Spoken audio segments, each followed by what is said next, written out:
सङ्घका सदस्य हुनुहुन्छ मुकेश खेतान, उहाँलाई सभापतिको रूपमा आसन ग्रहण गरिदिनु हुनको लागि म हार्दिक अनुरोध गर्न चाहन्छु। हामी 7 जना छौँ अहिले e-healthkhabar.com सञ्चालन गर्नको लागि। यसलाई क्रमशः हामी बढाउँदै 11 सदस्य पुर्याउनेछौँ। यो जानकारी मैले गराएँ र यसै गरी आजको कार्यक्रममा प्रमुख अतिथिको रूपमा आसन ग्रहण गरिदिनु हुनको लागि डाक्टर निरज सिंह, जो नेपाल चिकित्सक सङ्घ उहाँलाई प्रमुख अतिथिको रूपमा आसन ग्रहण गरिदिनु हुनको लागि म मञ्चमा आइदिनु हुनको लागि म हार्दिक अनुरोध गर्न चाहन्छु। यसै गरी यस कार्यक्रममा विशिष्ट अतिथिको रूपमा आसन ग्रहण गरिदिनु हुनको लागि वरिष्ठ पत्रकार महेश दास सरलाई म हार्दिक अनुरोध गर्न चाहन्छु।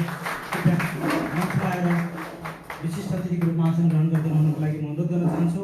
यसै गरी हामी बिचमा राजपाका नेता हुनुहुन्छ आदरणीय सुरेन्द्र कुर्मी सर, उहाँलाई पनि विशिष्ट अतिथिको रूपमा आसन ग्रहण गरिदिनुको लागि अनुरोध गर्न चाहन्छु।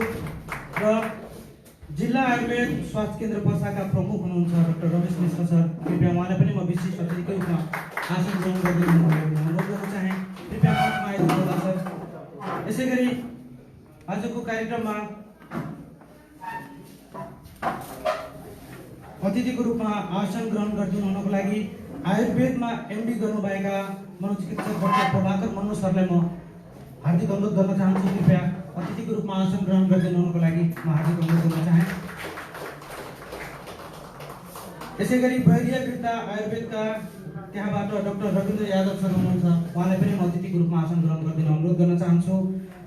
स्त्री रोग विशेषज्ञ डाक्टर रमुला शाह हुनुहुन्छ, कृपया उहाँलाई पनि म अतिथिको रूपमा आसन ग्रहण गरिदिनु अनुरोध गर्न चाहन्छु। नेपाल पत्रकार महासङ्घ पर्साका उपाध्यक्ष हुनुहुन्छ मेरो दाजु अनुप तिवारी, म उहाँलाई पनि अतिथिको रूपमा आसन ग्रहण गरिदिनु अनुरोध गर्न चाहन्छु। र यसै गरी वीरगञ्ज पब्लिक कलेज बिआइका निर्देशक हुनुहुन्छ कार्यकारी निर्देशक डाक्टर दीपक साङ्गेजुलाई पनि अतिथिको रूपमा आसन ग्रहण गरिदिनु अनुरोध गर्न चाहन्छु। यसै गरी नै क्याडका सदस्य हुनुहुन्छ जो कोरोनामा निरन्तर खट्नुभयो। कोरोनामा उहाँको योगदान पनि अतुल्य रहेको थियो। क्याडका प्रतिनिधि हुनुहुन्छ, सदस्य हुनुहुन्छ, नेता हुनुहुन्छ, युवा नेता आदरणीय तबरेज अहमद दाजुलाई पनि अतिथिको रूपमा आसन ग्रहण गरिदिनु अनुरोध गर्न चाहन्छु। यसै गरी नेपाली काङ्ग्रेसका नेता हुनुहुन्छ हुकुम सिंह राजपुतज्यू, उहाँलाई पनि अतिथिको रूपमा आसन ग्रहण गर्न अनुरोध गर्न चाहेँ। पब्लिक एफएमका निर्देशक हुनुहुन्छ मदन गुप्ता सर, उहाँलाई पनि म अतिथिको रूपमा आसन ग्रहण गरिदिन अनुरोध गर्न चाहन्छु। यसै गरी नै हामीसँग नेपाली काङ्ग्रेसका नेता हुनुहुन्छ अशोक सर, कृपया अतिथिको रूपमा आसन ग्रहण गरिदिन अनुरोध गर्न चाहन्छु। म सबै अतिथिगणलाई म समेट्न चाहन्छु, सबैलाई म समेट्न चाहन्छु र केही त्रुटि हुँदैछ भनेदेखि म क्षमा पनि याचना गर्न चाहन्छु। म अगाडि बढ्दैछु। आजको कार्यक्रममा पब्लिक एफएमका कार्यक्रम संयोजकलाई देख्दैछु लालबाबु सिंह, उहाँलाई पनि अतिथिको रूपमा आसन ग्रहण गर्न अनुरोध गर्न चाहेँ। र अतिथिको रूपमा आसन ग्रहण गर्नको लागि e-healthkhabar.com को सदस्य हुनुहुन्छ पिया सिंह म्याम, उहाँलाई पनि म अतिथिको रूपमा आसन ग्रहण गर्न अनुरोध गर्न चाहेँ। र हाम्रो सम्पूर्ण अतिथिगणलाई गम्छा र टीका लगाइदिएर सम्मान गरिदिनु हुनको लागि म पिया म्याम र लालबाबु सिंहलाई म हार्दिक अनुरोध गर्न चाहन्छु। र यसमा एन्जल चौधरीले पनि सहयोग गरिदिनु होला म अनुरोध गर्न चाहन्छु। अब म e-health खबरमा आबद्ध रहनुभएका केही साथीहरूको नाम उद्घोष गर्न चाहन्छु जो हामी बिचमै हुनुहुन्छ। हाम्रो सदस्य हुनुहुन्छ, आयोजक कमिटीकै हुनुहुन्छ रोशन अरोरा, यसको सदस्य हुनुहुन्छ, म उहाँलाई सम्मान गर्न चाहन्छु। त्यसै गरी हाम्रो सदस्य हुनुहुन्छ डाक्टर रियाजुल हक, जो दन्तरोग विशेषज्ञ हुनुहुन्छ, हामी बिचमा हुनुहुन्छ। म आयोजक तर्फबाट हामी छौँ र उहाँलाई पनि म अतिथिको रूपमा आसन ग्रहण गर्न अनुरोध गर्न चाहेँ। हामी बिचमा श्याम गुप्ताजी हुनुहुन्छ, चिकित्सक स्वास्थ्यकर्मी, म उहाँलाई पनि अतिथिको रूपमा आसन ग्रहण गर्न अनुरोध गर्न चाहेँ। सञ्चारकर्मी नवराज पुयान हुनुहुन्छ, म उहाँलाई अतिथिको रूपमा आसन ग्रहण गर्न चाहेँ, अनुरोध गर्न चाहेँ। त्यसै गरी सञ्जीव मिश्र दाजु हुनुहुन्छ, विनोद सर हुनुहुन्छ, उहाँलाई अतिथिको रूपमा आसन ग्रहण गर्न अनुरोध गर्न चाहेँ। दुर्गा शाहजी हुनुहुन्छ हाम्रो सदस्य यो e-health खबरको, उहाँलाई अतिथिको रूपमा आसन ग्रहण गर्ने मैले अनुरोध गरेँ। म सम्पूर्ण अतिथिगणलाई समेट्न चाहन्छु। र यसै हामी बिचमा डकुमेन्ट्री निर्माण गर्ने मूल आइकन हुनुहुन्छ, उहाँको बारेमा हामीले निर्माण गरेका छौँ वैद्य निरीक्षक धीरेन्द्र सिंह, उहाँलाई पनि अतिथिको रूपमा आसन ग्रहण गर्न अनुरोध गर्न चाहन्छु। उहाँ हाम्रो e-health खबरमा आयुर्वेद पद्धतिमा उहाँले कलम लेख्नुहुन्छ, उहाँको सुझावलाई हामी मध्यनजर गर्दै त्यसमा छोटो एउटा पाटो राखेका छौँ, उहाँले त्यसमा संयोजन गर्नुहुन्छ, मैले यो अनुरोध गर्न चाहेँ। र हामी सम्पूर्ण अतिथिगणहरूलाई सम्मान गर्दैछौँ गम्छा लगाएर। र हाम्रो कार्यक्रममा हाम्रो दाजु सल्लाहकारको रूपमा विनोद पटेल सर हुनुहुन्छ, म उहाँलाई पनि अतिथिको रूपमा आसन ग्रहण गर्न अनुरोध गर्न चाहेँ। सम्पूर्णलाई यथास्थानमा म अब अतिथिको रूपमा आसन ग्रहण गरिदिन अनुरोध गर्न चाहेँ र अब म स्वागत मन्तव्यतर्फ लाग्छु र लालबाबु दाईलाई कृपया अगाडि आएर हामी सम्पूर्ण सञ्चारकर्मी हाम्रो अतिथिगणलाई स्वागत मन्तव्य व्यक्त गरिदिनु हुनको लागि म लालबाबु सिंहजीलाई अनुरोध गर्न चाहन्छु। धन्यवाद सहजीकरण भाइ हाम्रो पब्लिक एफएमका स्टेसन म्यानेजर राजेन्द्र सिंह राजपूतज्यू, आजको यस e-health-khabar.com का र वृत्तिचित्र अनावरण कार्यक्रमका सभापतिज्यू, प्रमुख अतिथिज्यू, अतिथिज्यू लगायत मेरा अग्रज एवं साथीभाइहरू, सर्वप्रथम तपाईहरुलाई पब्लिक एफएमको तर्फबाट म कार्यक्रम संयोजक लालबाबु सिंह हजुरहरूलाई न्यानो अभिवादन टक्राउन चाहन्छु। प्रणाम, नमस्ते। र यस्तो तपाईहरुको समय सबैलाई थाहा छ, एकदम बहुमूल्य छ, अमूल्य छ। त्यस बावजुद पनि तपाईहरुले समय निकालेर यहाँ आइदिएर हामीलाई कृतज्ञ पारिदिनु भएको छ। त्यसको लागि म हृदयदेखि धन्यवाद दिँदै तपाईहरुलाई स्वागत गर्छु। स्वागत स्वागत स्वागत, धन्यवाद। र साथै यो माया आउने दिनमा पनि बनाइरहनु होला भनेर म एकचोटि आग्रह गर्दै, बिन्ती गर्दै पुनः एकपल्ट हृदयदेखि धन्यवाद दिन्छु। धन्यवाद, धन्यवाद, स्वागतम स्वागतम, धन्यवाद। जय पब्लिक।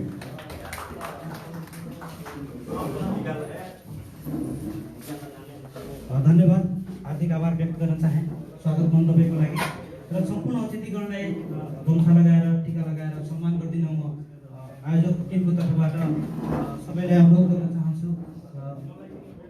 म अगाडि बढ्दैछु र आजको कार्यक्रमको प्रमुख अतिथि आदरणीय दाजु डाक्टर धीरज सिंहज्यूलाई यो ब्यानर पढेर आजको कार्यक्रम समुद्घाटन भएको घोषणा गरिदिनु हुनको लागि मैले अनुरोध गर्न चाहेँ।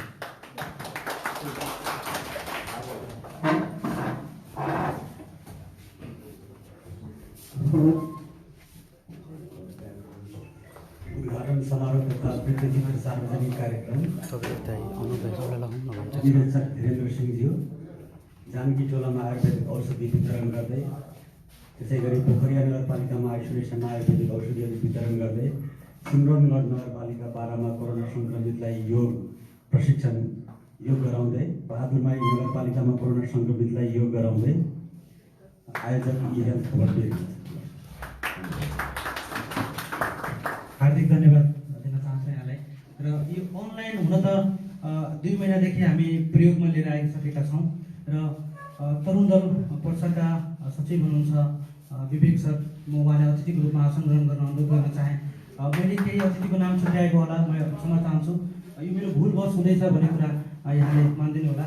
हामीसँग युवा अभियन्ता हुनुहुन्छ कमल चौगाई दाई, भर्खरै कार्यक्रम आइपुग्नुभयो। म उहाँलाई पनि अतिथिको रूपमा आसन ग्रहण गरिदिन अनुरोध गर्न चाहन्छु, सम्मान गर्न चाहन्छु। र यो मन्तव्य सुरुवात गर्नुभन्दा अगाडि मैले वृत्तचित्रलाई देखाइहालेँ। त्यस पछाडि त्यो वृत्तचित्रको बारेमा पनि छलफल गर्नको लागि हाम्रो अतिथिगणलाई अलिक सजिलो हुन्छ। र हुन त हामीले अनलाइन पोर्टललाई सुरुवात गरेका छौँ, यसको बारेमा पनि यहाँले आफ्नो मन्तव्यमा जोड्नुहोला। त्यो सुरुवातमा मैले यो वृत्तचित्रलाई जोड्दैछु। यो वृत्तचित्र जम्मा 10 मिनट पुऱ्याएको छ र यो जोडिसके पछाडि मैले मन्तव्यको क्रमलाई अगाडि बढाउनेछु। मलाई प्राविधिक सहयोग गरिदिनु हुनुहुन्छ कृष्ण श्रीवास्तव, जो वीरगञ्ज सञ्चालनमा हुनुहुन्छ।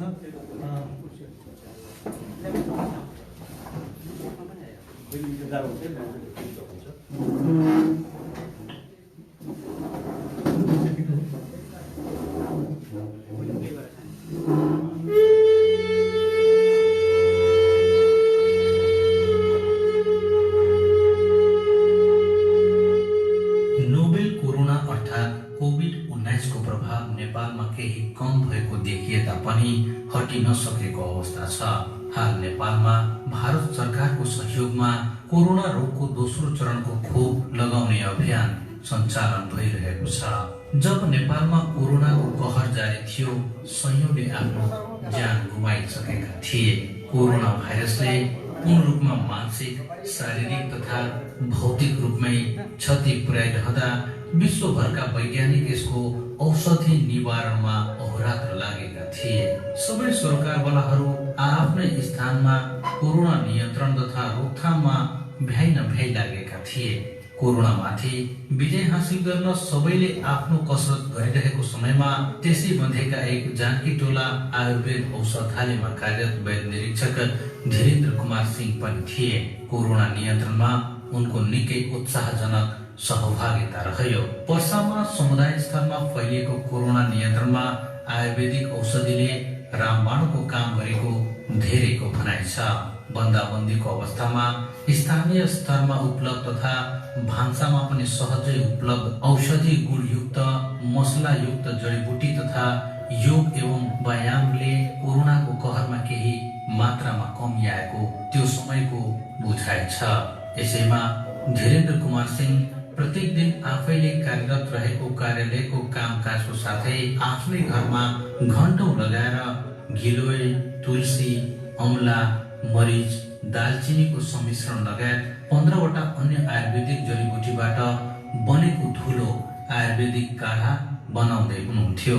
अनि पर्सा 12को अधिकांश आइसोलेसनमा पुगे वितरण पनि गर्नुहुन्थ्यो।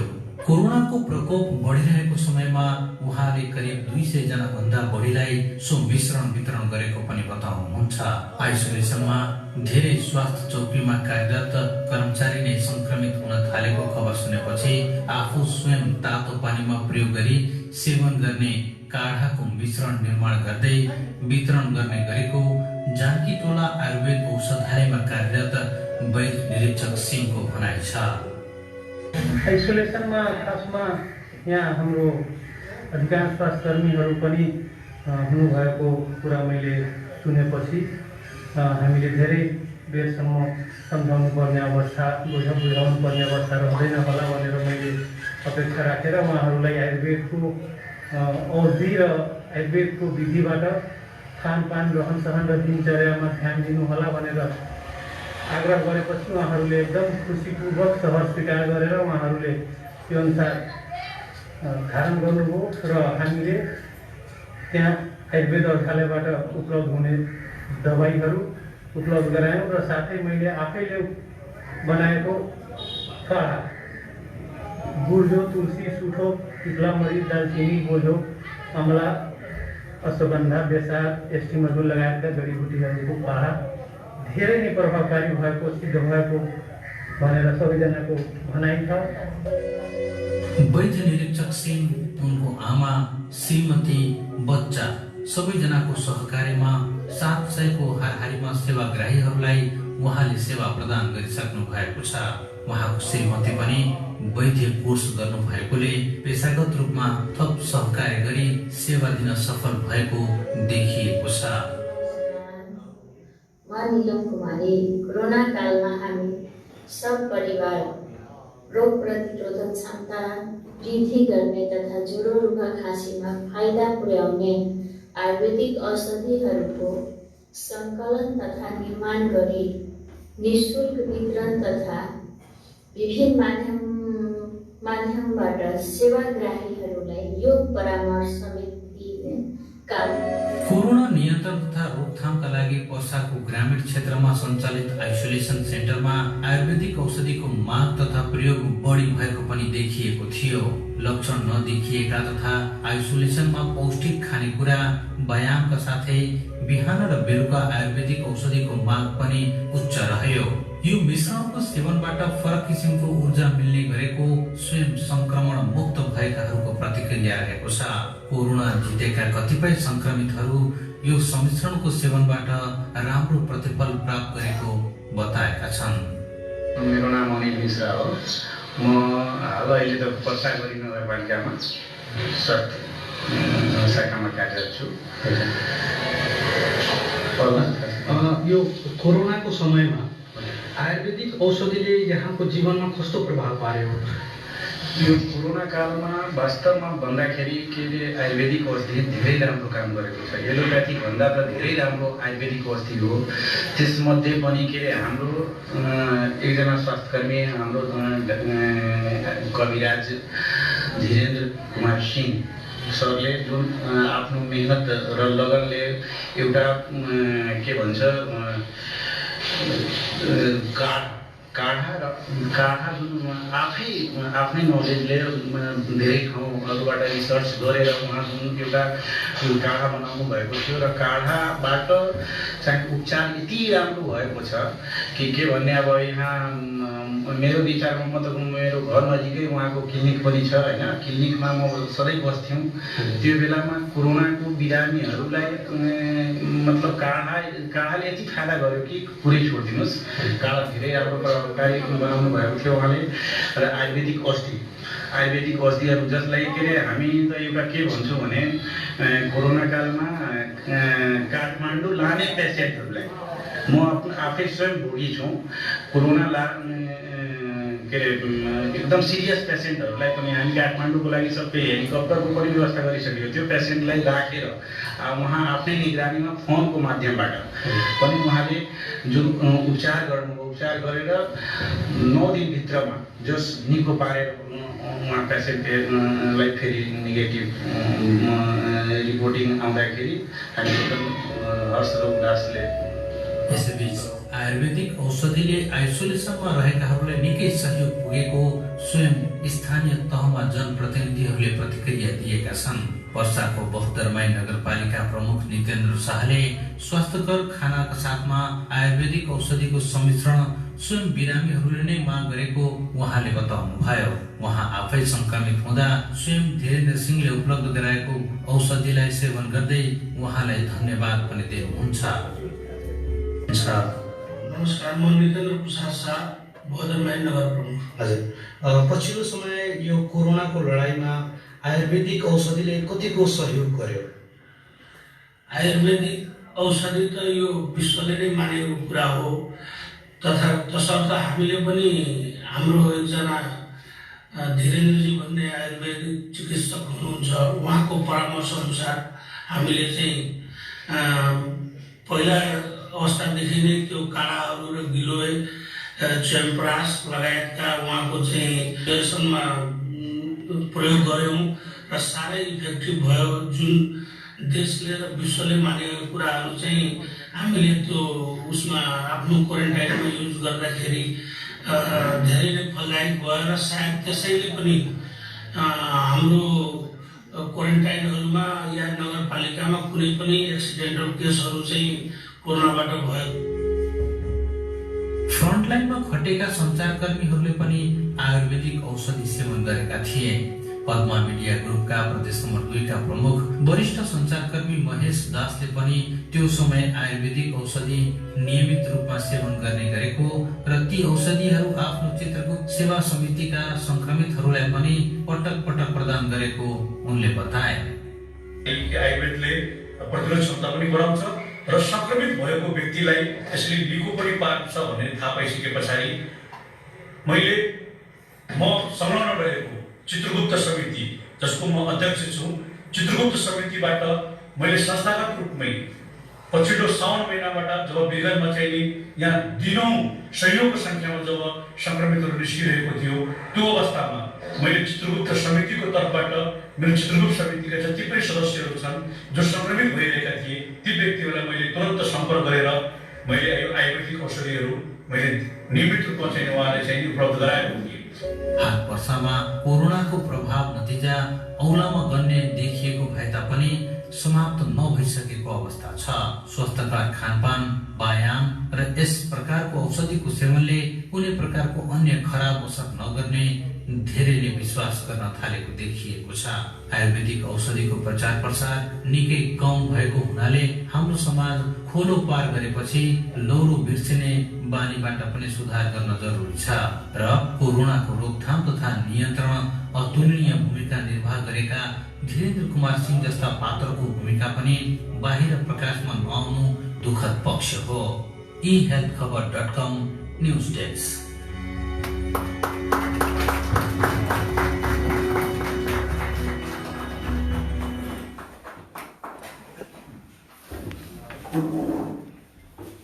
हार्दिक धन्यवाद यहाँ सम्पूर्णलाई बडो रुचिपूर्वक यो डकुमेन्ट्रीलाई निहालिदिनु भयो, हेरिदिनु भयो। हामी बिचमा स्थानीय कलाकार अजमत अली अन्सारी हुनुहुन्छ। म उहाँलाई अतिथि आसनको लागि अनुरोध गर्न चाहे।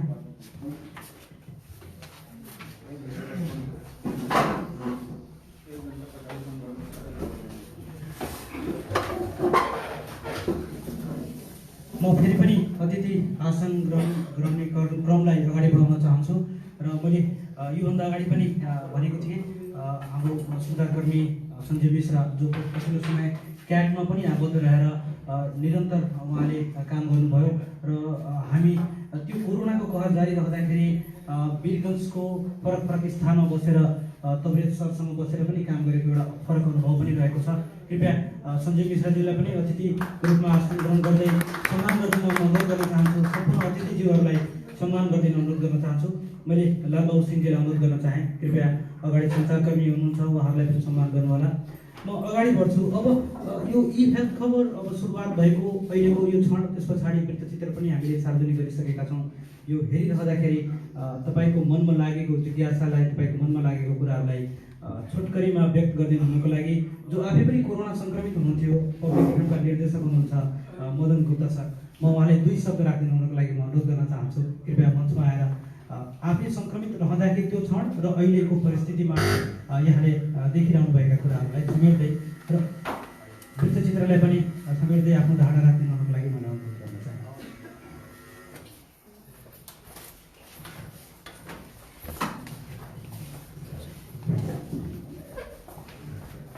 मञ्चमा आसीन सबै महानुभावलाई म सबैलाई एकमुष्ट नमस्कार गर्छु।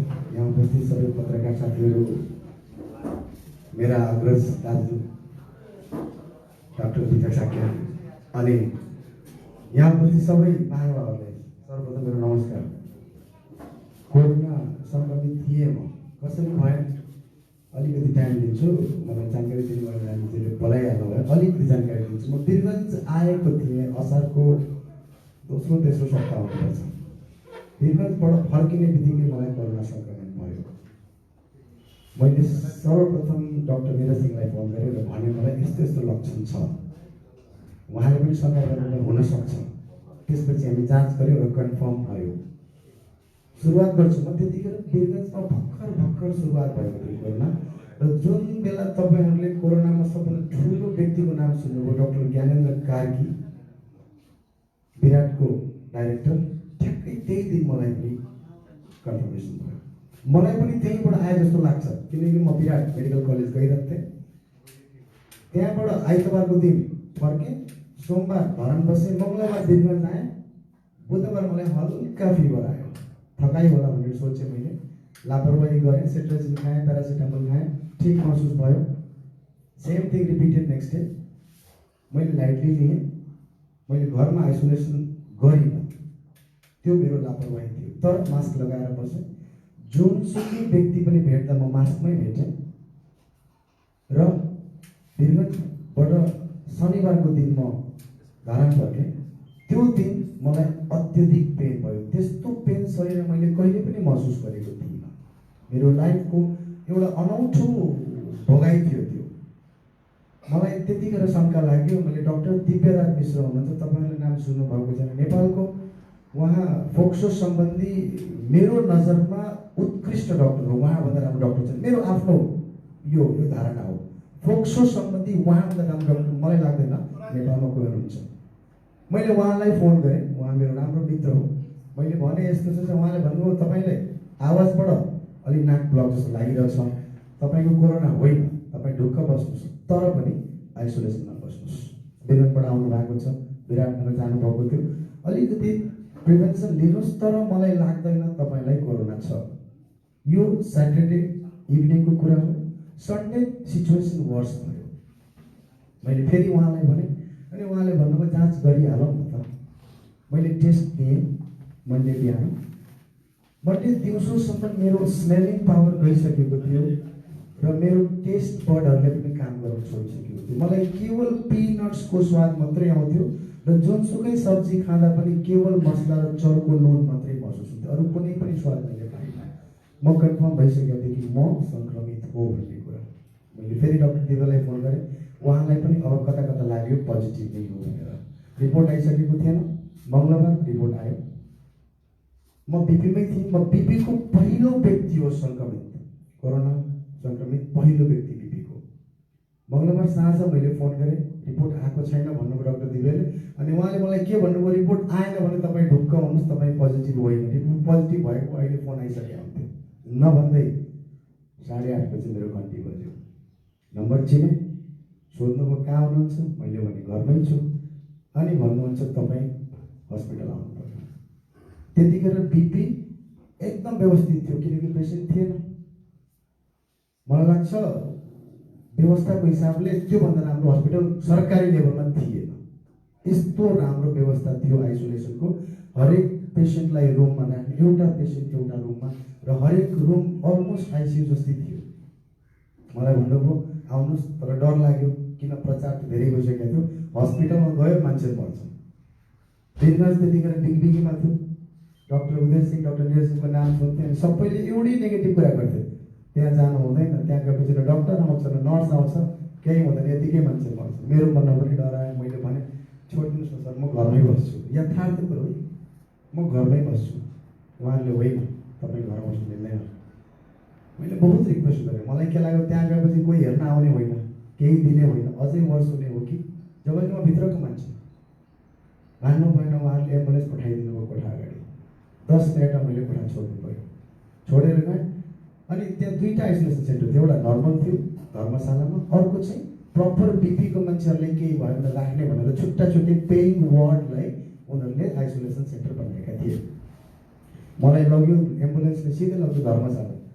म ओर्लिन मानिनँ। मैले म यहाँ बस्दै बस्दिनँ, म घरमै बस्छु। फोन गरेँ डाइरेक्टरलाई। उहाँले भन्नु तपाईँ जहाँ बस्नुहुन्छ बस्नुहोस्, तर घरमा नबस्नुहोस्। अनि उहाँले मलाई चाहिँ 7 दिनको पेइङ वार्डमा गएँ। त्यहाँ गएपछि मलाई लाग्छ म आधी मृत भइसकेको थिएँ माइन्ड सेटले। म यति डराइसकेको थिएँ, त्यहाँ छिर्ने बित्तिकै डिफ्रेन्ट संसार थियो। बहुत डर लाग्थ्यो।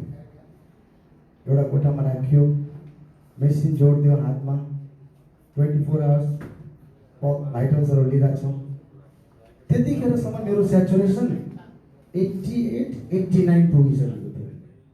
88-89 मलाई डर लाग्यो। सबैले त्यतिखेर वीरगञ्जमा अर्को डाक्टर सङ्क्रमित, डाक्टर अजय यादव, मेरो धेरै राम्रो मित्र, अर्थोपेडिसियन हुनुहुन्छ उहाँ, डाक्टर प्रमिला गुप्ताको हस्बेन्ड। उहाँलाई पनि यस्तै मैले फोन गरेँ, मलाई पनि यस्तै छ, म घरमै छु। मैले भने डाक्टर अजय तपाईँ जानुहोस्, हस्पिटल जानुहोस्। म हस्पिटल जाँदिनँ, म जाँदिनँ। किन? यस्तो हुन्छ। अब डाक्टरले भन्नुभयो यो कुरा कि हस्पिटल गयो भने केयर हुँदैन, राम्रो छैन, म जाँदिनँ। मैले निरदाले फोन गरेँ। मैले भने दाइ के गर्ने? दाइले पनि भन्नुभयो के गर्नु, मान्दैन आउनु। उहाँले धेरै कन्भिन्स गर्नुभयो, मैले कन्भिन्स गरेँ। एउटा मेरो साथी छ डाक्टर मुकेश यादव अमेरिकामा, उसले पनि फोन गर्यो अजय दाइ जानुहोस्। लास्ट बिचरा 2 दिन घरमा सफर गरेर जानुभयो। त्यतिखेर उहाँको सिचुएसन 80 भइसकेको थियो। म यहाँ कुरा गर्दै निरदाले, उहाँले भन्नुभयो सिचुएसन खराब छ, के गर्ने? Birgunj healthcare Gandak, I'm not sure, one of them है।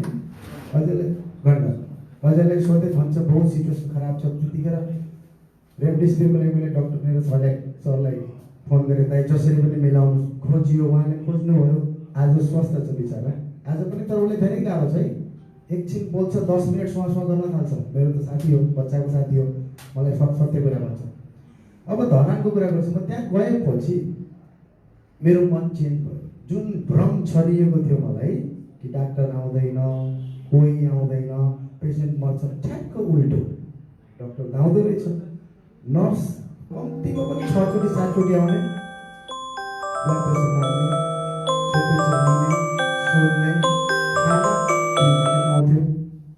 अनि मैले भने यो भ्रम किन छरिएको हो कि हस्पिटल गयो भने मान्छे मर्छ, डाक्टर आउँदैन, नर्स आउँदैन। म यथार्थ भन्छु, भगवानको कसम खाएर भन्छु, मलाई डाक्टर दिनमा 3 पटक भेट्न आउनुहुन्थ्यो। टप डाक्टर आउन सक्नुहुन्न, भिडियो कल गर्नुहुन्थ्यो। मलाई अलिकति निमोनिया देखेपछि मेरो दिनमा 2 पटक अल्ट्रासाउन्ड गर्थ्यो, यहाँ आएर हेर्थ्यो कति चेन्ज भएको छ। एभ्री सिङ्गल डे यो होइन। मेरो ब्लड टेस्ट मन लाग्छ 10 दिन 11 दिनको बसाइमा 5 पटक भयो होला। मेरो ब्लड लिएर जान्थ्यो, रिपोर्टिङ गर्थ्यो। पेसेन्ट कम थियो त्यो भएर पनि होला डक्टरहरूलाई पनि टाइम थियो। त्यही भएर एउटा चाहिँ भ्रम थियो मान्छेमा, डाक्टरले हेर्दैन त्यो एकदमै गलत हो। म मान्छु डाक्टरहरू हतपत्त जानु हुँदैन थियो, जानु पनि हुँदैन थियो, किन जानु? सङ्क्रमणको डर थियो नि त। एउटा डक्टरले हजारवटा पेसेन्ट हेर्दा डक्टरले सङ्क्रमित भएपछि कसले हेरिदिने? त्यही भएर त्यो त राम्रो पक्ष थियो नि, त्यो त उहाँहरूले प्रिभेन्सन लिनु भएको हो नि। र तपाईँहरू कल्पना गर्नुहोस् एकचोटि जुन पिपी लगाएर उहाँ बस्नुहुन्थ्यो असारको महिनामा, आधी घन्टा लगाएर तपाईँहरू बस्नुहोस् त, आधी घन्टा लगाएर बस्नुहोस् तपाईँहरू, के हालत हुन्छ? उहाँहरू 6 घन्टा बस्नुहुन्थ्यो। डाइपर लगाउनु भन्छ तपाईँहरू सक्नुहुन्छ डाइपर लगाएर बस्नु? सबैले डाइपर लगाएर बस्थे। अनि त्यस्ता डक्टरहरूलाई गाली गर्नु, त्यस्ता नर्सहरूलाई गाली गर्नु, त्योभन्दा ठुलो पाप केही पनि होइन। हामीले सबैलाई सम्मान गर्नुपर्छ। मैले आफ्नो आँखाले देखेको कुरो हो, घर परिवारको मान्छे टाढा बस्थ्यो। पोजिटिभ छ, म जाँदिनँ, डक्टर जान्थ्यो, नर्स जानुहुन्थ्यो। अनि त्यस्ता डक्टर नर्सहरूलाई हामीले नकारात्मक छ यही बेरको कुरा गर्छु म, जहिले पनि मिडियामा आउँथ्यो डक्टर आएन पेसेन्ट मऱ्यो, दोषी को थियो? प्राइभेट हस्पिटल दोषी थियो। म मान्छु हस्पिटल दोषी थियो, किन पेसेन्ट लिन मान्नु? तर डक्टरलाई गाली किन गर्ने?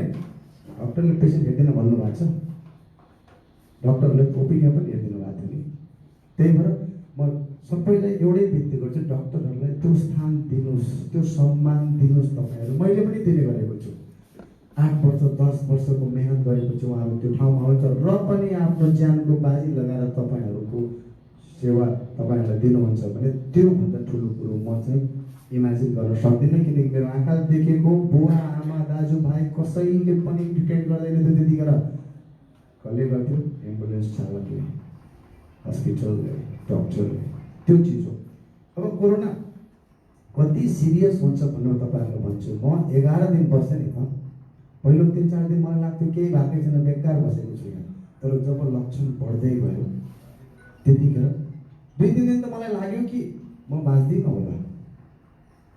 1 सेकेन्ड बोलेको छु खोकी आउँछ नि। मेरो एउटै प्रार्थना हुन्थ्यो, I swear to God I won't lie. हरेक रात म प्रार्थना गर्थेँ भगवान्लाई, भगवान् यो रात कटोस्, मेरो आँखा बिहान खोलोस्। निन्द्रा आउँदैन थियो डरले, मेन्टल टेन्सन यति भइसकेको थियो। मलाई काउन्सिलिङ गर्ने धेरै थियो तर पनि मनमा त्यो डर आउँथ्यो। त तपाईँहरूसँग एउटै बिन्ती चाहिँ यसलाई लाइटली नलिनुहोस्। म हेर्छु आज बेलुका अहिले नै यति मान्छे यहाँ आउनुहुन्छ, मास्क लगाउने कति हुनुहुन्छ भन्नुहोस् त? एउटाले सबैलाई सङ्क्रमण फैलाउन सक्छ नि। हामी कहिले कहिले त लापरवाही गर्दैछौँ नि। यो एउटा मास्क लगाउँदा के हुन्छ भन्नुहोस्? तपाईँहरू सबै शिक्षित भएर हुनुहुन्छ यहाँ, लापरवाही हो नि यो त, यो जित होइन, यो लापरवाही हो। मलाई थाहा छैन मै सङ्क्रमित छु कि। म वीरगञ्ज आएर गएँ, सङ्क्रमण लिएर गएँ, वीरगञ्जबाट आयो कि विराटनगरबाट आयो कि मलाई के थाहा? मैले त मास्क लगाएको थिएँ र पनि सर्यो। मेरो अनुरोध छ तपाईँहरू प्लिज यो चाहिँ एउटा लाएर हेर्नुहोस्, किनभने यसले तपाईँलाई होइन तपाईँको पुरै परिवारलाई बचाउँछ। त्यतिखेर मलाई कति डर लाग्थ्यो तपाईँलाई भन्छु। मेरो बहिनी क्यान्सर पीडित हो, मसँग बस्थ्यो, उसलाई किमो चल्थ्यो, त्यही किमोको लागि म विराट जान्थेँ। मेरो मम्मी हुनुहुन्छ 65 वर्ष माथि, मेरो सानो बच्चा थियो, मेरो श्रीमती, मलाई उनीहरूको टेन्सन बढी हुन्थ्यो। हाई बा मैले सबैलाई साथ दिएँ कि त्यो मेरो बहिनी बाँच्छ कि बाँच्दैन, किन क्यान्सर पीडित थियो घर। यसको त्रास र तनाव मलाई यति थियो नि कि मेरो रोग अझै बिग्रिरहेको थियो। त्यो कुराहरूलाई तपाईँहरू ध्यान दिनुहोस्, किनभने जो भोगेर आएको हुन्छ नि उसैले बुझ्छ यो पीडा कति छ। धेरैलाई सङ्क्रमण भयो तर लक्षण आएन नि, उहाँहरू भाग्यमानी हो, उहाँहरूले त केही पनि भएन। अहिले पनि म 1 घन्टा पहिला हिँड्दिन्थेँ, अहिले हिँड्न सक्दिनँ, यहाँ कता कता गाह्रो हुन्छ, जबकि म धेरै स्वस्थ छु, मेरो बानी छ। त्यो दिन तपाईँहरूसँग नआओस्। यो अनुभव जुन मैले भोगेँ नि 11 दिन, र 11 दिन हरेक रात मैले जुन प्रार्थना गरेँ भगवान्सँग अर्को जिन्दगी दिनुहोस्, त्यो जिन्दगी सायद अझ मूल्यवान रहेछ। अब अझै मलाई बोध भएको छ कि मेरो जिम्मेवारी कति छ मेरो परिवारप्रति, मेरो समाजप्रति, मेरा इष्टमित्रहरूप्रति। तपाईँहरूसँग पनि अनुरोध गर्छु, तपाईँहरू आफ्नो लागि नभए पनि आफ्नो घर र परिवारको बारेमा सोच्नुहोस्, किनकि यसले कल्पना गर्नुहोस् न, बेलायत, इटली, हाम्रो देशमा त्यस्तो केही पनि भएन नि। मुस्किलले 3000 मान्छे ज्यान गुमाउनु पुग्यो नेपालमा। हाम्रो जनसङ्ख्या बेलायतभन्दा कम छ त छैन नि। त्यहाँ 70-80 हजार मरिसक्यो। अमेरिकातिर जानुहोस्, हामीलाई कसले बचाइदियो? विचार गर्नुहोस् तपाईँ। कहीँ न कहीँ आयुर्वेद पनि जिम्मेवार त छ नि। हामी भन्छौँ आयुर्वेदले कति काम गर्छ मलाई थाहा छैन, म सम्मान गर्छु उहाँहरूको, तर मलाई थाहा छैन आयुर्वेदले कति काम गर्छ भने मलाई थाहा छैन। एलोपेथीले गर्छ मलाई थाहा छ।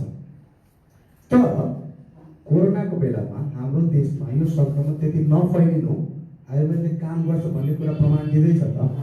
मलाई पनि कता कता अब लाग्न थाल्यो आयुर्वेदमा केही न केही छ नसर्ने कारण के त? हाम्रो घरको जुन जडीबुटी उहाँहरूले भन्नुभयो त्यो सबै हामीले सधैँ लिने चिज हो नि त। हुनसक्छ कतै न कतै त्यो नै कारण हो कि मलाई अब चाहिँ त्यो विश्वास लाग्न थालिसक्यो।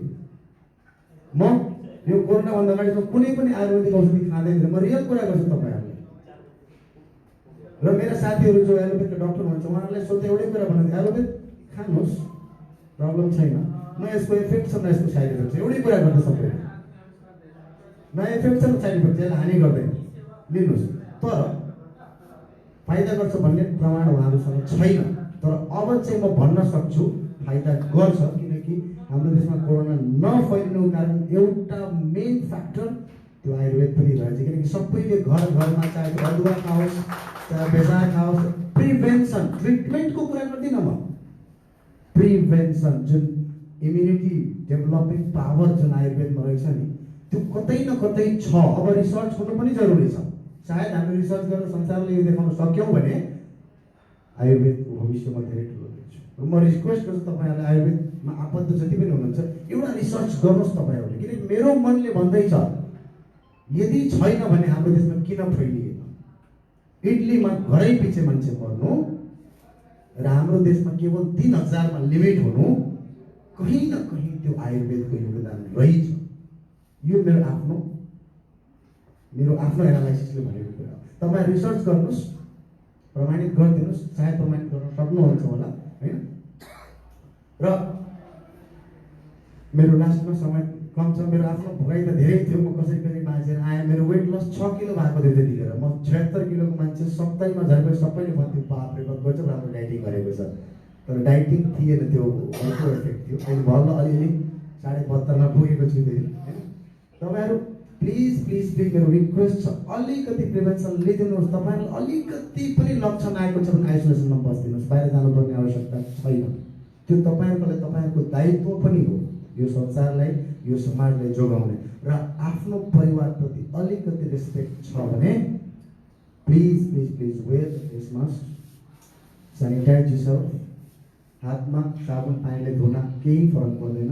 कोठा छिर्नुभन्दा अगाडि त्यो कोठाको ढोकाको नब छुनुभन्दा अगाडि एकचोटि हात धोइदिनुहोस् ताकि तपाईँको घर परिवार सुरक्षित बन्छ। र जुन उहाँहरूले आयुर्वेदमा आबद्ध हाम्रो चिकित्सक स्वास्थ्य कर्मीहरूले भन्नुभयो त्यो लिँदा कुनै पनि हानि छैन है। फाइदा छ छैन I don't know, time will say that. तर हानि चाहिँ छैन। र लिँदा के जान्छ? लिँदैन होइन। बिहान काँडा खाँदा के जान्छ? तुलसी त्यसरी पनि हाम्रो धर्म पनि भनेको खाने चिज हो, काँडा बनाएर खाइदिनुहोस्। तपाईँ कहीँ न कहीँ इम्युनिटी चाहिँ तपाईँको डेभलप हुन्छ। र कोरोनाबाट बचाएर नबचाओस्, अरू चिजबाट चाहिँ बचाउँछ है।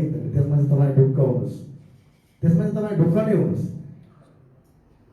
त्यति हो अहिले म भन्छु। Thank you so much. फेरि पनि म डाक्टर निरज सिंहलाई धेरै धेरै धन्यवाद दिन्छु। उहाँले जीवनलाई धेरै ठुलो योगदान दिनुभएको छ। आफ्नो ज्यान म कुरा गर्थेँ फोनमा, अनि दाइले भन्नुहुन्थ्यो 12 दिन 13 दिन हो गया घर गई नहीं है।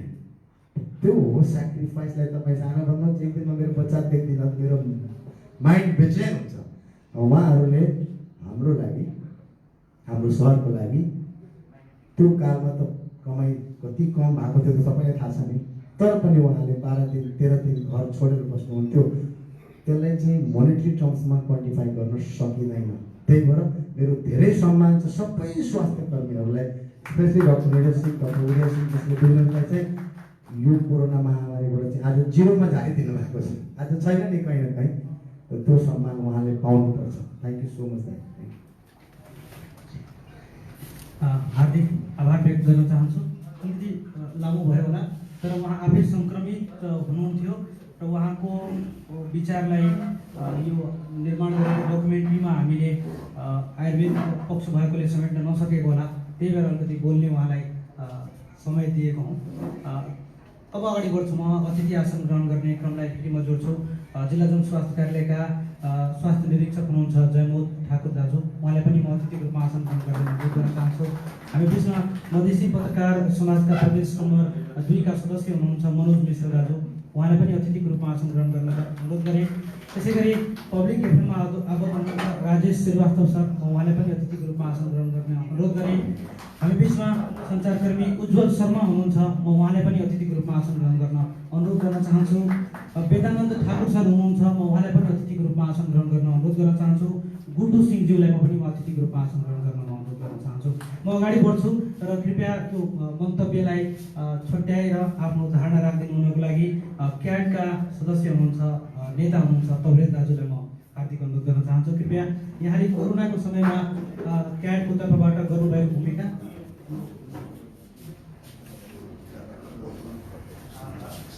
यो मन्तव्य कृपया यो मन्तव्य व्यक्त गरिदिनु हुनको लागि म उहाँलाई निम्त्याउन चाहन्छु। र त्यस पछाडि हामीले ई हेल्थको बारेमा पनि छोटकरीमा विमोचन गर्नेछौँ। धन्यवाद।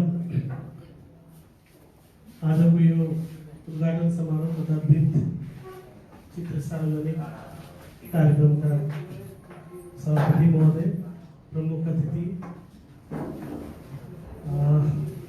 यो हलमा उपस्थित सम्पूर्ण पत्रकार मित्र, विभिन्न पेसाबाट आबद्ध साथीहरू, सर्वप्रथम मेरो न्यानो अभिवादन छ।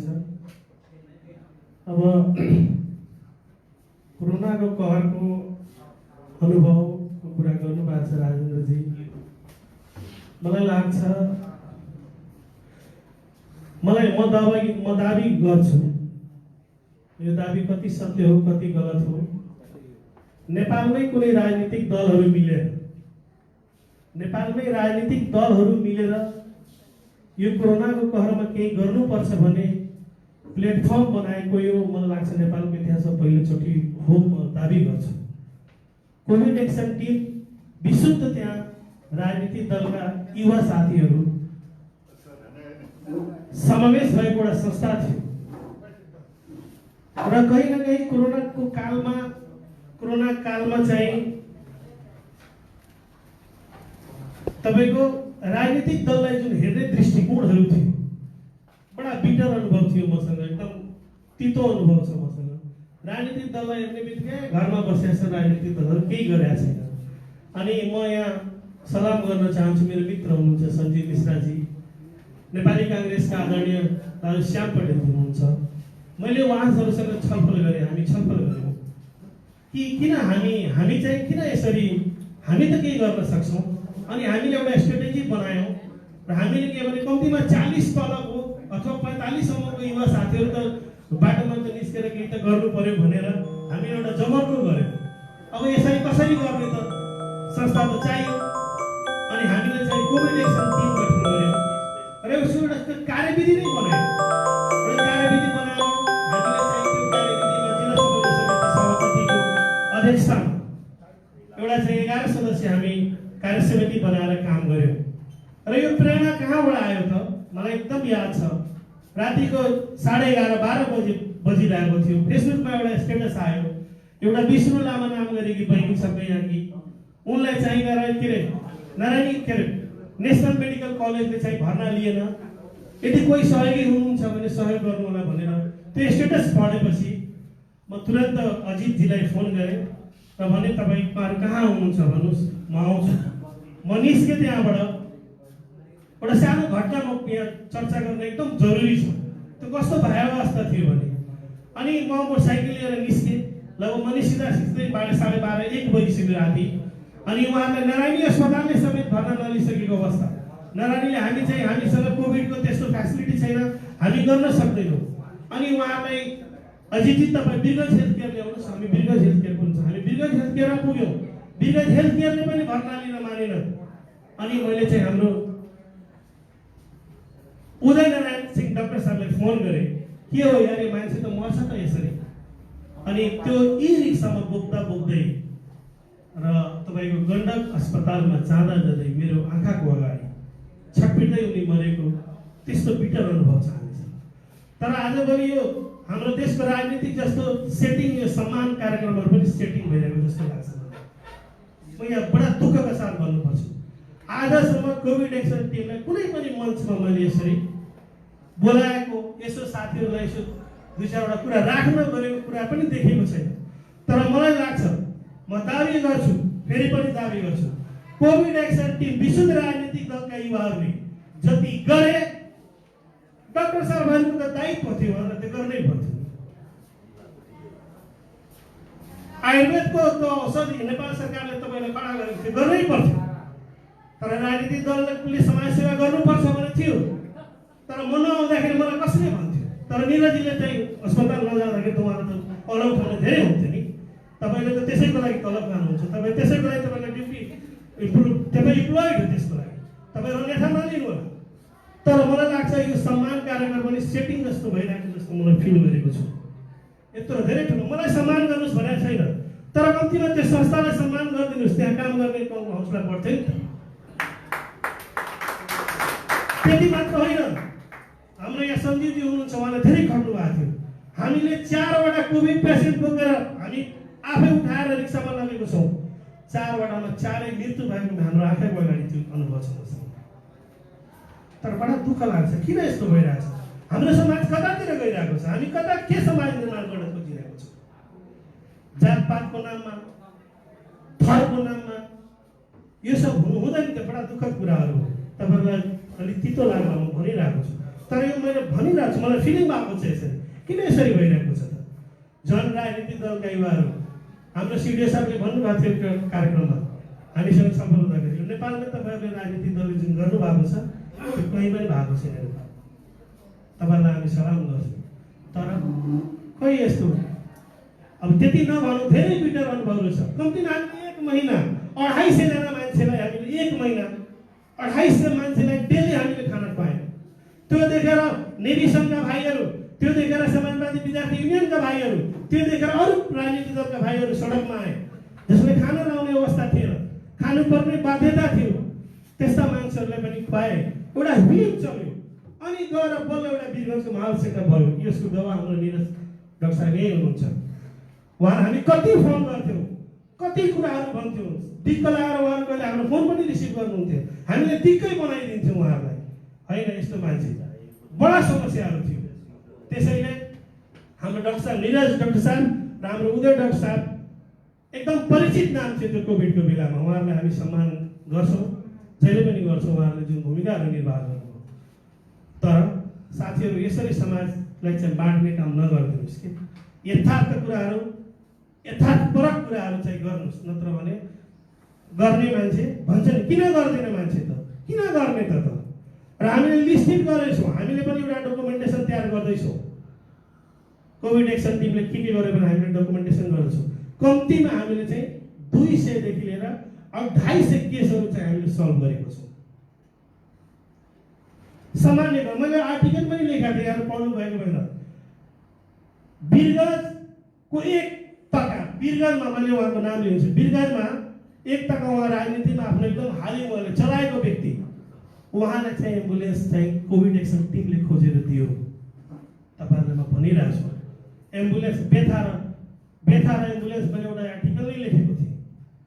हाम्रो जनार्दन दाईलाई 2 दिन लगाएर हामीले चाहिँ एम्बुलेन्स खोजेर दियौँ। जबकि जिल्ला विकास समिति उहाँ सभापति हुँदाखेरि उहाँलाई एम्बुलेन्स नपाउने हो र? उहाँले एम्बुलेन्स नपाउने हो र? उहाँको त आफ्नै अस्पताल छ।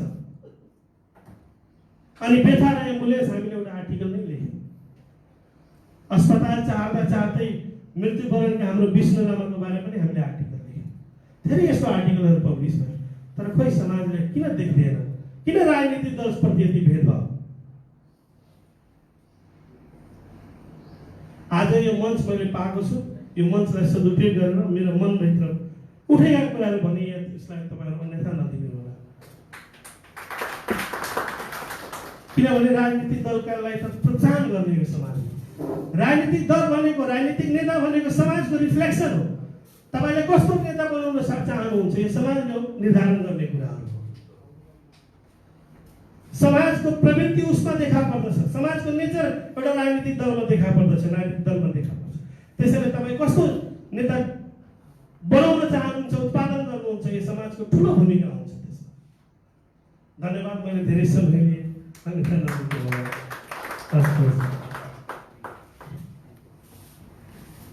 हार्दिक आभारी छु म कवरेज दाजुप्रति।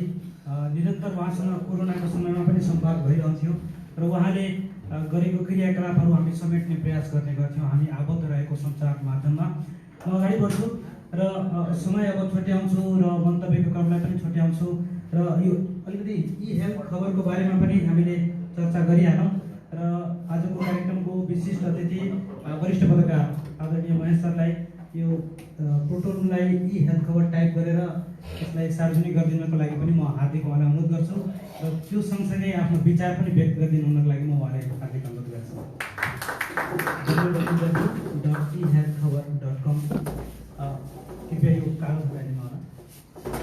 र हामीले यो यहाँको सामग्रीहरूलाई दुईवटा सञ्चारले अहिले लाइभ गरिरहेको छ। बिरगम सञ्जालबाट 50 जनाको सङ्ख्यामा अहिले हेरिरहनु भएको छ र पब्लिक एफएमको पेजबाट पनि यो यहाँको सामग्री लाइभ गर्दैछौँ हामीले। र यो लाइभ भइराखेको सामग्रीलाई हामी यी जुनसुकै बेला पनि पछि यहाँले हेर्न सक्नुहुन्छ। www.ehealthkhabar.com किन आउँछ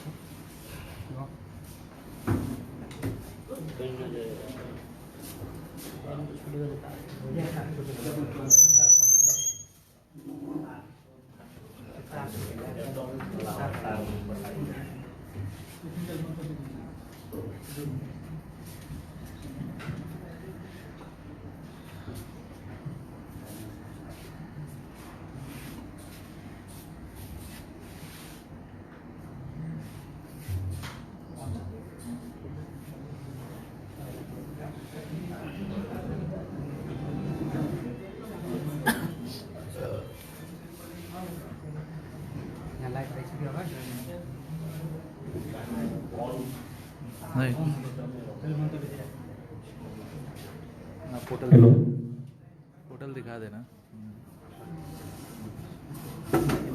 ऑनलाइन नहीं है। नमस्कार, अभिवादन। सर्वप्रथम आज ehealth.com को विमोचन कार्यक्रम एवं आयुर्वेदिक क्षेत्रमा आफ्नो भूमिका निर्वाह गर्दै रहनुभएका वैद्य निरीक्षक धीरेन्द्र सिंहजीको वृत्ति चित्रको जुन अहिले हामीले हेर्ने सार्वजनिक जुन भयो, यस कार्यक्रमलाई औपचारिकता दिनको निम्ति आयोजना गरिएको यो कार्यक्रमको अध्यक्षता गर्नुभएका खेतानजी, प्रमुख अतिथि मेडिकल एसोसिएसनका अग्रज डाक्टर नीरज सिंह, जिल्ला आयुर्वेदिक कार्यालयका प्रमुख डाक्टर रमेश विष्णुजी, वरिष्ठ राजनीतिज्ञ एवं अधिवक्ता सुरेन्द्र उर्मिदाई, डाक्टर दीपक शाक्य लगायत यहाँ धेरैजना हुनुहुन्छ।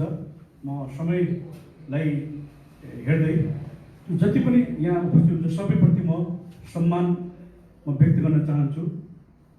र आज ehealth.com को जुन विमोचन गर्ने जुन अवसर दिनुभएको छ, त्यस निम्ति म राजेन्द्र सिंह लगायत ehealth.com मा रहनुभएका सम्पूर्ण साथीहरूलाई म धन्यवाद पनि व्यक्त गर्न चाहन्छु।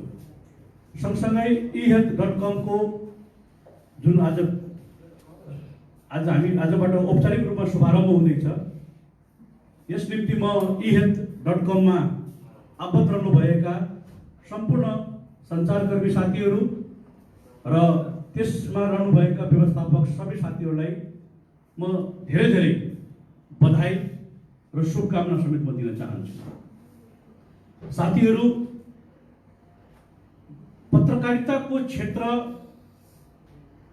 भन्छ नि विशाल अनन्त भने जस्तै यसको क्षेत्रको पनि कुनै अहिलेसम्म व्याख्या गरेर यसको क्षेत्र यति मात्र हो भनेर अहिलेसम्म कतै भनिएको छैन।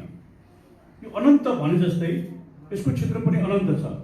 जति अध्ययन गर्दै जानु, जति काम गर्दै जानु, त्यति यसको क्षेत्र तपाईँ विशाल तपाईँले नजर आउँदै जान्छ तपाईँको। र अहिले कस्तो अवस्था अब छ भने अब कुनै पत्रकारले उहाँ पत्रकार हुनुहुन्छ भनेर मात्र अब भन्न सक्ने अवस्था छैन।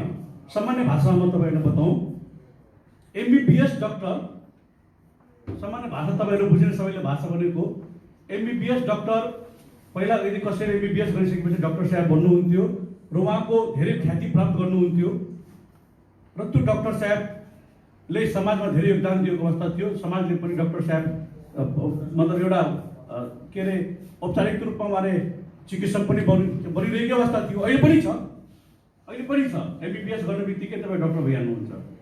तर अहिले तपाईँ मलाई बताउनुहोस्, वीरगन्जमा तपाईँ मेन रोडमा तपाईँ कतै पनि कुनै रोडमा हजारौँ अहिले बोर्डहरू हुन्छ, डक्टरहरूको बोर्ड छ।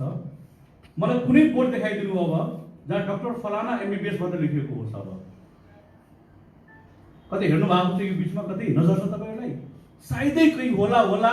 त मलाई जहाँसम्म छ कि मलाई कोही डक्टर साहेबले यदि प्राइभेट प्र्याक्टिस गरिरहनु भएको छ भने त्यो प्र्याक्टिस गर्दाखेरिको अवस्थामा डक्टर फलाना MBBS मात्र लेखेको बोर्ड अब हेर्न सक्नुहुन्न। त्यो भने त्यस पछाडि अहिले के हामी हेर्छौँ भनेदेखि MD गरेको, MS गरेको हामी हेर्छौँ हामी। त्यो भनेको के हो भने अझ त्यसमा विशेषज्ञता हासिल गरेको। पहिला कसैलाई हामी तपाईँलाई रोग हुने बित्तिकै डक्टर साहेबका पुग्थ्यौँ हामी। अहिले के गर्छौँ, रोग कसैलाई हुने बित्तिकै हामी के गर्छौँ, पहिला के रोग भएको छ, त्यो रोगको डक्टर को हो। अहिले त मैले कतिसम्म सुनेको थिएँ भनेदेखि आँखा नेत्र रोग विशेषज्ञका मात्र गइरहेको छैन। अब नेत्र रोगको सँगसँगै आँखामा प्रब्लम छ भने नेत्र रोग सँगसँगै अब आँखामा कस्तो प्रब्लम छ, रेटिनामा प्रब्लम, त्यसको पनि स्पेसिफिक छुट्याइसक्यो। अब भनेपछि विशेषज्ञता हासिल जबसम्म अब हामी गर्न सक्दैनौँ तबसम्म समाजमा हामी सर्भाइभ गर्न गाह्रो छ, स्थापित हुनु गाह्रो छ, आफ्नो पेसालाई व्यावसायिक बनाउन गाह्रो छ। पेसालाई व्यावसायिक बनाउनको निम्ति त्यस्तै गरिकन अब पत्रकारिता पनि गर्दाखेरि अब पत्रकार मात्र भएर काम चल्दैन। अब पत्रकार पनि कस्तो पत्रकार, के पत्रकार, अर्थात् उहाँ राजनीतिमा दखल राख्ने पत्रकार हुनुहुन्छ, राजनीतिको लागि लेख्ने पत्रकार हो। उहाँ विकासमा सँग सम्बन्धित लेख्ने पत्रकार हुनुहुन्छ, उहाँ जलस्रोतमा लेख्ने पत्रकार हुनुहुन्छ, उहाँ शिक्षाको क्षेत्रमा लेख्ने अग्रणी पत्रकार हुनुहुन्छ, उहाँ हेल्थको सेक्टरमा लेख्ने अग्रणी पत्रकार हुनुहुन्छ, उहाँ क्राइमको क्षेत्रमा लेख्ने चाहिँ अग्रणी पत्रकार हुनुहुन्छ। यावत जुन कुरोहरू छ अब त्यतातिर गएन भनेदेखि हुँदैन। अब हिजो अस्तिको दिन थियो, एउटा कुनै पत्रकारले उसले खेल समाचार पनि लेख्नु पर्थ्यो अनि उसले हेल्थ समाचार पनि लेख्नु पर्थ्यो। त्यो पत्रकारले राजनीतिको नेताको भाषण पनि लेख्नु पर्थ्यो अनि किसानको समस्या पनि लेख्नु पर्थ्यो। महिलाको चाहिँ के भन्छ कुनै समस्या छ त्यो पनि लेख्नु पर्थ्यो र महिला के भन्छ मानव अधिकारको पनि कुराहरू लेख्नु पर्थ्यो। अब त्यो पत्रकारलाई त्यो विषयको ज्ञान छ कि छैन स्वयं मलाई थाहा छैन बेचारा, यो विषयको मलाई ज्ञान छ कि छैन, तर लेख्नु पर्थ्यो। किन लेख्नु पर्थ्यो? फलाना टेलिभिजन वा फलाना पत्रिकाको संवाददाता भइसके पछाडि त त्यो पत्रिकामा त्यहाँ फेरि छ शिक्षाको छुट्टै पेज छ, सबै छुट्टै पेज छ, तर त्यसको पत्रकार संवाददाता यहाँ एकजना मात्र हुन्थ्यो। अहिले पनि त्यस्तै प्राय छ। तर उसले अब गर्नु के पर्छ, उसले उसको दखल एउटामा छ, अब उसले खेलको समाचार लेख्नु पर्छ। अनि खेलको समाचार लेख्न जाँदाखेरि के भइदियो भने क्रिकेटको समाचार लेख्दाखेरि विकेटबाट जितेकोमा रनले जितेको लेखिदियो, रनबाट जितेको विकेटबाट जितेको लेखिदियो। उसले थाहै छैन बेचारा कि कुन जित त जित्यो, तर यो विकेटले जित्यो, यति विकेटले कि यति रनले जित्यो थाहै छैन उसलाई। अब लेख्नु त पर्यो, अब लेख्दाखेरि त्यस्तो समस्याहरू हुन्छ। त्यस्तै प्राय मैले पत्रकारिता क्षेत्रमा म एउटा सबैसँग सम्पर्क गर्दाखेरि, उठ बस गर्दाखेरि प्राय गुनासो सबभन्दा बढी आशा पत्रकारितासँग छ, सबभन्दा बढी गुनासो पनि पत्रकारसँगै छ समाजको। प्राय के भन्नुहुन्छ, ऐसा ऐसा लिख दिया, गलत काम किया, ऐसा नहीं लिखना चाहिए, समझ के लिखना चाहिए। अनि समझ के लिखना चाहिए भनेर भन्नु छ यो विषयमा थाहै छैन, यसो लेखिदियो। त्यो बिचाराले के गरोस्? अब हेल्थको बारेमा हामी कलम चलाइदिन्छौँ, हेल्थको बारेमा ज्ञानै छैन अनि कलम चलाउन फेरि माहिर हुन्छौँ हामी लेखिदिन्छौँ, बोलिदिन्छौँ।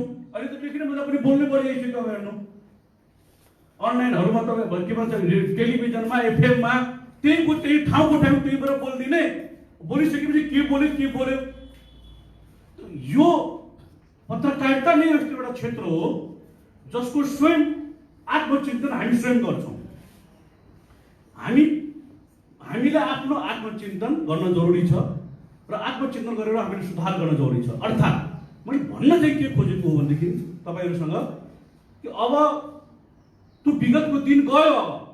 अब जसलाई व्यावसायिक पत्रकारिता गर्नु छ, अब मिशन पत्रकारिताको समय अब रहेन, अब व्यावसायिक पत्रकारिताको समय रह्यो र व्यावसायिक पत्रकारिता गर्नको निम्ति विशेषज्ञतातर्फ जानु पर्यो। त्यो भनेको के हो भनेदेखि त्यसैको एउटा थप पाइला थप्ने काम आज eHealth.com ले गरेको छ। त्यस निम्ति पनि eHealth.com लाई म बधाई दिन चाहन्छु। अब कम्तीमा के हुन्छ भने डाक्टर साहबहरूलाई वा स्वास्थ्यसँग सम्बन्धित कुनै पनि यहाँ क्षेत्रको समाचार दिनु पर्यो भने सबभन्दा पहिलो मैले अब सम्झिनु कसलाई हुन्छ भनेदेखि eHealth.com लाई। कारण किन? कम्तीमा अरू पत्रकार भन्दा यसले त स्वास्थ्य क्षेत्रको बुझेको मान्छे होला नि त, यहाँ पके पनि यसले त जानेको मान्छे होला नि त यसले। अनि eHealth.com ले पनि के गर्छ भने स्वास्थ्य क्षेत्रको राजनीतिक समाचारको अगाडि अरू सबै क्षेत्र ओछ्यानमा परेको अवस्था छ। अब त eHealth.com ले त स्वास्थ्य क्षेत्रको कुन ठाउँमा के समस्या छ, के राम्रो छ, कहाँ सकारात्मक पक्ष नकारात्मक पक्ष टिप्पणी आलोचना गर्ने काम जुन पत्रकारिताले गर्ने गर्छ उसले त त्यही कुरा मात्र खोजेर लिएर आउँछ। अब भनेपछि त्यसले समाजलाई अब योगदान दिने काम गर्छ। त्यही भएर अब बिट पत्रकारिताको पनि बिट हुन्छ, शिक्षा पत्रकार, स्वास्थ्य पत्रकार जस्तै। त्यस क्रममा यहाँ eHealth.com मा बस्ने साथीहरूले यो eHealth.com जुन शुभारम्भ गर्दै हुनुहुन्छ, अब यसले जुन ग्याप थियो एउटा कम्युनिकेसनको, हेर्नुहोस् कोभिडको अहिले चर्चा चल्यो। कोभिडको बेलामा मैले पनि पत्रकारिताकै क्रममा त्यति बेला लेख्दा बोल्दा, समाचार सम्प्रेषण गर्दा, सामाजिक सञ्जालहरूमा लेख्दा बोल्दा मैले सबभन्दा बढी गुनासो त्यति बेला के पाएको थिएँ समाजबाट? रुमर धेरै फैलिने क्या त्यति बेला।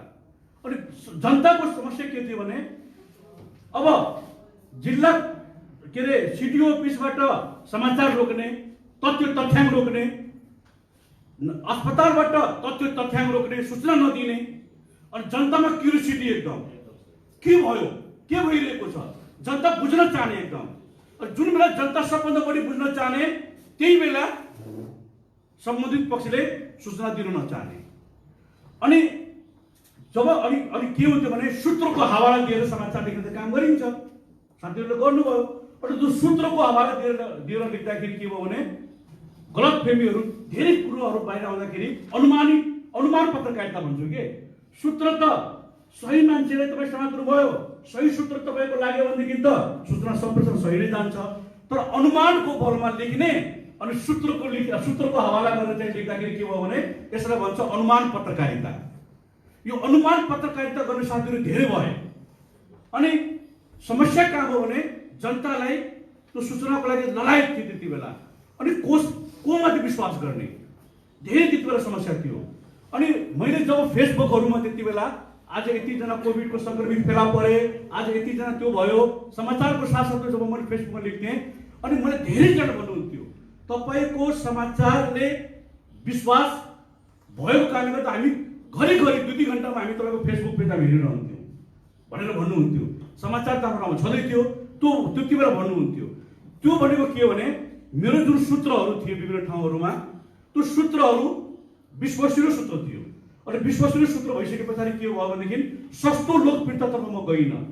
सस्तो लोकप्रियतातर्फ जानको लागि कहिलेकाहीँ के हुन्छ भने त्यति बेलाको कुरा हो, राष्ट्रको सबै अनलाइन पत्रिकाहरूमा र दैनिकहरूमा पत्रिकाहरूमा न्युज आइसकेको थियो।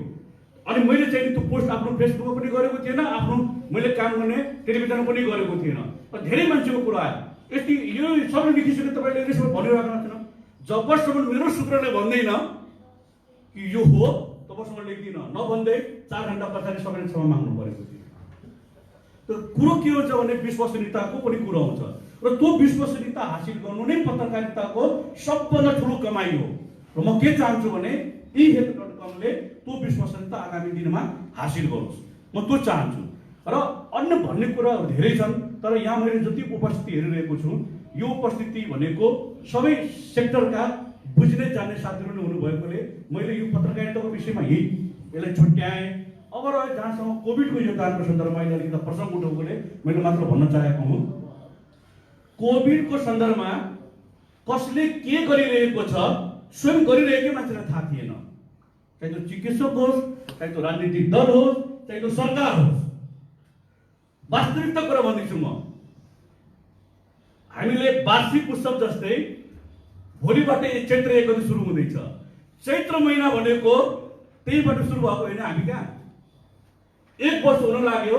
त्यो चैत्र महिना र वैशाख महिना को अवस्था हामीले कल्पना गरौँ, त्यस पछाडि साउनको अवस्था हामीले कल्पना गरौँ। जति हामीले भोग्यौँ नेपालमा देख्यौँ, मलाई धेरै पछि त कस्तो भइदियो भने जुन म त वडा नम्बर 3 को मान्छे, वीरगञ्ज वडा नम्बर 3 को मान्छे, सबभन्दा बढी देखा परेको वडा नम्बर 3 मै फेरि। अनि मेरो घरमा अब पत्रकारिता गर्न निस्किनु पर्ने, काम गर्न निस्किनु पर्ने, घरको दायाँ पनि पुरै कोभिड, घरको बायाँ पनि पुरै कोभिडमा भरि भराउ। अनि काममा पनि निस्किनु पर्ने, घरको मान्छेको दबाब त्यतिकै हुन्थ्यो ननिस्किनु भन्ने। डाक्टर साहबहरूको लागि त त्यहाँ थियो, व्यवस्था पनि थियो बस्ने उसने, हाम्रो लागि त केही न केही। अब त्यो अवस्थामा हामीले काम गर्दाखेरि अनि सारा मान्छेले भन्थ्यो वीरगञ्ज वडा नम्बर 3 छप्पैया भन्ने बित्तिकै त्यति बेला एकदम छप्पैया कोरोना कोरोना होइन। पछि जब देश वीरगञ्जमा धेरै भएपछि वीरगञ्ज भन्ने बित्तिकै बाहिर जाँदाखेरि के भन्छ, वीरगञ्ज वीरगञ्ज कोरोना कोरोना। त्यो हुँदा हुँदै पछि यो त थाहा छँदै थियो यो सर्वत्र यो पछि के भन्छ जान्छ नै। पछि काठमाडौँ पनि भयो र हामीले लेख्यौँ पनि। जसरी वीरगञ्जलाई तपाईँले फर्काउनु भयो बाटोबाट, के अरे यहाँ के अरे थानकोट होइन, यही के भन्छ हेटौडाको लाल चुरियामा रातो बाटोबाट जसरी फर्काउनु भयो, अब एक समय यस्तो पनि आयो हामीले काठमाडौँको मान्छेलाई पनि फर्काउनु पर्छ भनेर हामीले। त्यो कोभिडको बेलामा वास्तविकता कुरा गर्नुहुन्छ भनेदेखि त्यति बेला मैले अघि भने नि, कसैले तपाईँले बताउनु मलाई, हामीले धेरै कुरा हामी गऱ्यौँ। रेनकोट लगाएर चाहिँ कोभिडको उपचार गर्न जाने मान्छे डाक्टर निरसिक होइन। एउटा पछि पो त्यो के भन्छ आयो, के अरे कुन त्यो डाक्टर केटा पछि आयो त्यो। अब सुरुमा अब दबाब आयो, प्रेसर आयो, के नै छ भन्ने एकदम समस्या त थियो, तर जानै पर्ने, ड्युटी गर्न कोही नमान्ने। त्यति बेला त रेनकोट लगाएर अनि त्यो हामी त्यो के भन्छ त्यो जुत्ता, त्यो पानीमा लाउने जुत्ता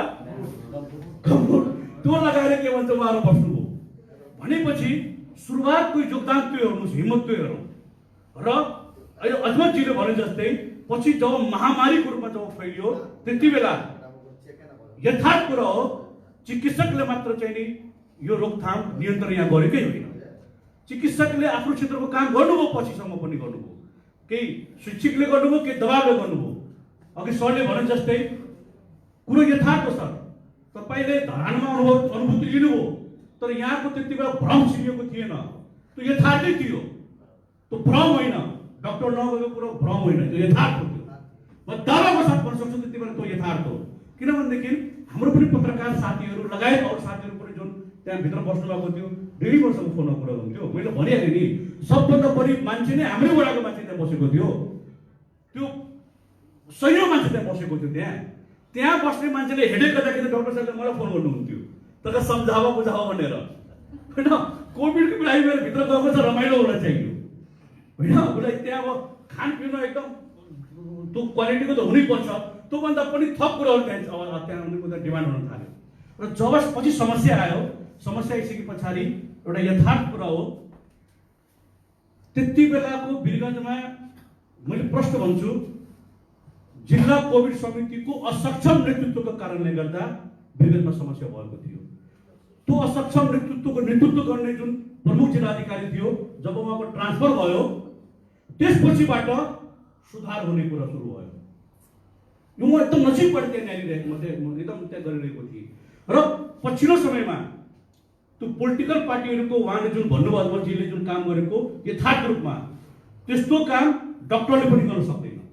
डक्टरले गर्ने काम त उसको आफ्नो सुरक्षाको कुरोहरू अपनाएर उसले गर्ने नै काम गरिरहेको थियो। तर उहाँहरूसँग के थियो? केही थिएन। भन्नु पनि इलेक्सनमा मान्छे लिएर गए, मान्छे बाटोमा मर्यो, आफूसँग एउटा त्यो किट के पिपिई पनि लगाएको छैन, के लगाएको छैन, मास्कको भरमा चाहिँ लिएर गयो। ती मध्येबाट को साथी सङ्क्रमित हुन्थ्यो, के हुन्थ्यो ठेगान छैन। भनेपछि त्यो किसिमको रिस्क लिएर जुन काम गर्नुभयो अजमतजी, समाजले बिर्सेको छैन। सरी माफ गर्नु होला, तपाईँले जी समाजले बिर्सेको छैन, त्यो दिन बिर्सेको छैन। अब रह्यो हेर्नुहोस्, यो औपचारिक रूपमा सम्मान दिने कुराहरू आफ्नो ठाउँमा छ। सन्तुष्टि गर्नु हामीले गरौँ कि त्यति बेला नागरिक दायित्व हामी निर्वाह गरेनौँ। हामीलाई आत्मसन्तुष्टि यो कुरो हो। हामी त्यति बेला यो हामी बुझौँ, म त्यति बेला जिम्मेवार पत्रकार बने कि बनिनँ, म त्यति बेला जिम्मेवार नागरिक बने कि बनिनँ, म त्यति बेला जिम्मेवार चिकित्सक बने कि बनिनँ। त्यहाँ हामीले त्यो गरौँ र त्यसले आत्मसन्तुष्टि तपाईँ हामीलाई दिन्छ। हामीले आफूलाई बचाउन, आफ्नो परिवारलाई बचाउन, आफ्नो समाजलाई बचाउनको निम्ति त्यति बेला हामी त्यो काम गरेको हो। त्यही भएर त्यो मैले सुन्छु।